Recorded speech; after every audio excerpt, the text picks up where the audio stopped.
America में राष्ट्रपति चुनाव के लगभग नतीजे सामने आ चुके हैं। सिर्फ एक या दो ही जगहों पर या यूं कहें कि क्षेत्रों में वोटों की गिनती जो है वो जारी है।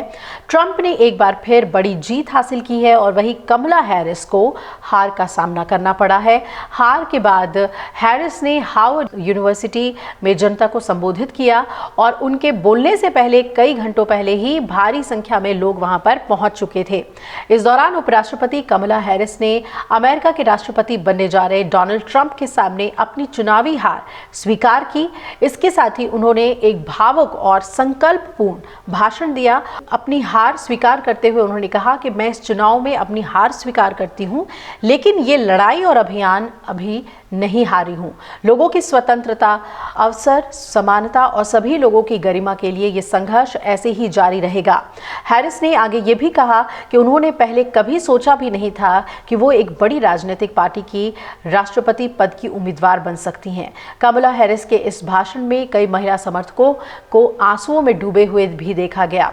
हैरिस ने अपनी हार के बावजूद उम्मीद और संघर्ष की बात की और देशवासियों से ये अपील की कि वो लोकतंत्र के सिद्धांतों को मान्यता दें और चुनाव के परिणामों को स्वीकार करें। उन्होंने कहा कि ये अमेरिकी लोकतंत्र का मूल सिद्धांत है कि जब हम चुनाव हारते हैं तो हमें परिणामों को स्वीकार करना चाहिए और यही लोकतंत्र को राजशाही या तानाशाही से अलग करता है। वहीं युवाओं को लेकर उन्होंने कहा कि आप में दुनिया में असाधारण अच्छाई करने की क्षमता है। जब तक हम लड़ते रहेंगे तब तक हम जीत सकते हैं और ये वक्त निराश होने का नहीं है, बल्कि अपने हाथों को ऊपर करके काम करने का है। उन्होंने अपने समर्थकों को समझाया कि चुनाव हारने का मतलब ये नहीं है कि वो अपने संघर्ष में असफल हुए हैं, बल्कि ये समय और मेहनत करने का है। हैरिस ने यह भी बताया कि उन्होंने डोनाल्ड ट्रंप को हार स्वीकार कर उन्हें बधाई दी और ये भी सुनिश्चित किया था कि सत्ता का शांतिपूर्ण हस्तांतरण किया जाएगा। और अपने भाषण में उन्होंने ये भी कहा कि हमारे प्रयासों से दुनिया को बेहतर बनाना हमारी असली जीत है। वो बार बार युवाओं को ये संदेश देती रही कि हार का मतलब ये नहीं कि हमें अपने संघर्ष को छोड़ देना होगा। क्या कहा कमला हैरिस ने, सुनवाते हैं आपको। The fight for our freedom will take hard work, but like I always say, we like hard work. Hard work is good work. Hard work can be joyful work. And the fight for our country is always worth it. It is always worth it.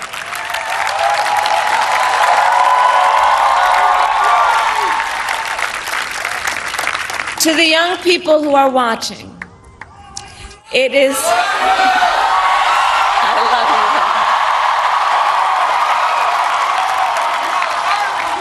you. To the young people who are watching, it is okay to feel sad and disappointed, but please know it's going to be okay. On the campaign, I would often say, when we fight, we win. But here's the thing. Sometimes the fight takes a while. That doesn't mean we won't win. That doesn't mean we won't win. The important thing is don't ever give up. Don't ever give up. Don't ever stop trying to make the world a better place. You have power. You have power. And don't you ever listen when anyone tells you something is impossible because it has never been done before.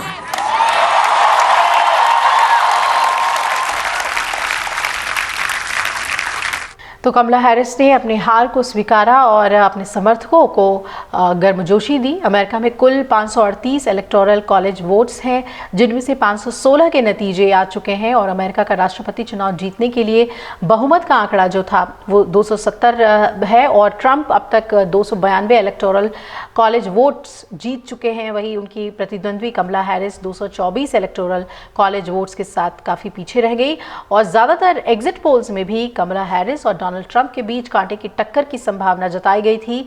लेकिन 6 नवंबर की सुबह जब electoral college वोटों की गिनती शुरू हुई तो रुझानों में ही तस्वीर बिल्कुल साफ नजर आई कि अमेरिकी राष्ट्रपति ट्रंप 7 स्विंग स्टेट्स में भी, जिसमें कि विस्कॉन्सिन, नॉर्थ कैरोलिना, जॉर्जिया और पेंसिल्वेनिया में जीत के साथ राष्ट्रपति पद हासिल करने के लिए जरूरी 270 इलेक्टोरल वोटों का आंकड़ा पार कर चुके थे।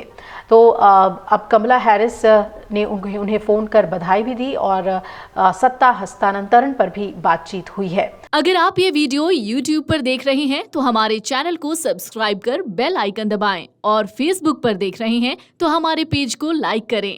8 मिलियन प्लस सब्सक्राइबर, आपके इस भरोसे के लिए बहुत धन्यवाद।